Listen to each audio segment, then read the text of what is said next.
Hello guys, I am Ram Kushwaha.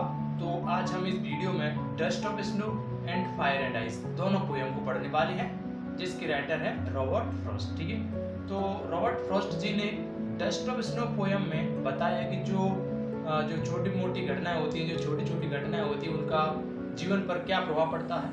और ये भी बताया है कि जो छोटी छोटी घटनाएं हैं उनको हमें आनंद लेना चाहिए, उन घटनाओं को, समस्याओं को, जो सुख दुख होते हैं और क्या कहते हैं। और ये इसी जो जो घटनाएं हैं, छोटी छोटी घटनाएं किसी के भी रूप में हो सकती हैं। और जो फायर एंड आइस है उसमें उन्होंने बताया कि जो दुनिया है या तो फायर से खत्म होगी यानी कि इच्छाओं से, या फिर आइस से यानी कि नफरत से। ठीक है, तो उन्होंने बताया है। तो चलिए स्टार्ट करते हैं। सबसे पहले हम डस्ट ऑफ स्नो को पढ़ते हैं। ठीक है, तो पहले जान लीजिए डस्ट ऑफ स्नो के अंदर जो कैरेक्टर है उनको देख लेते हैं। तो डस्ट ऑफ स्नो में एक कॉ होता है और एक हेमलॉक ट्री होता है। जो हेमलॉक ट्री है ना, वो एक जहरीला पेड़ है यानी कि विषैला ट्री है। ठीक, और एक उसमें अपने लेखक होते हैं। ठीक, चलिए स्टार्ट करते हैं। तो एक दिन अपने लेखक का मूड एकदम क्या कह सकते हैं, एकदम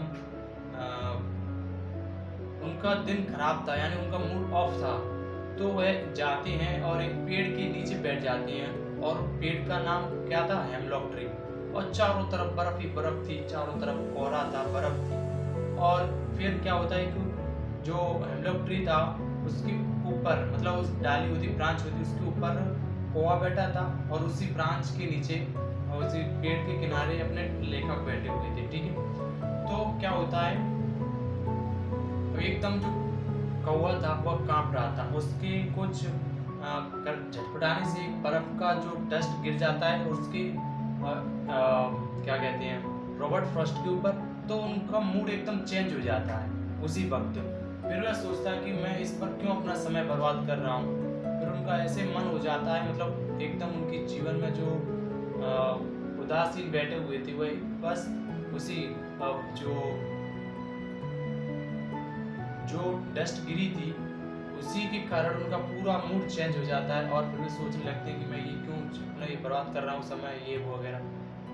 बस इतना ही था अपनी स्टोरी डस्ट ऑफ स्नो में। ठीक है, तो अब आ जाते हैं फायर एंड आइस। ठीक है, तो अब यहाँ पर फायर एंड आइस में अपने लेखक कहते हैं, रॉबर्ट फ्रॉस्ट कहते हैं कि, मतलब उसमें बताया लाइन भी लाइन है, तो उसमें कहते हैं कई लोगों का मानना है कि दुनिया फायर से खत्म हो जाएगी, एंड कई लोगों का मानना है कि जो दुनिया है वह आइस से समाप्त हो जाएगी। ठीक है, लेकिन यहाँ पर सबसे पहले जान लीजिए, जो फायर है, फायर का मतलब यहाँ पर ये नहीं कि आग लग जाएगी दुनिया में, नहीं।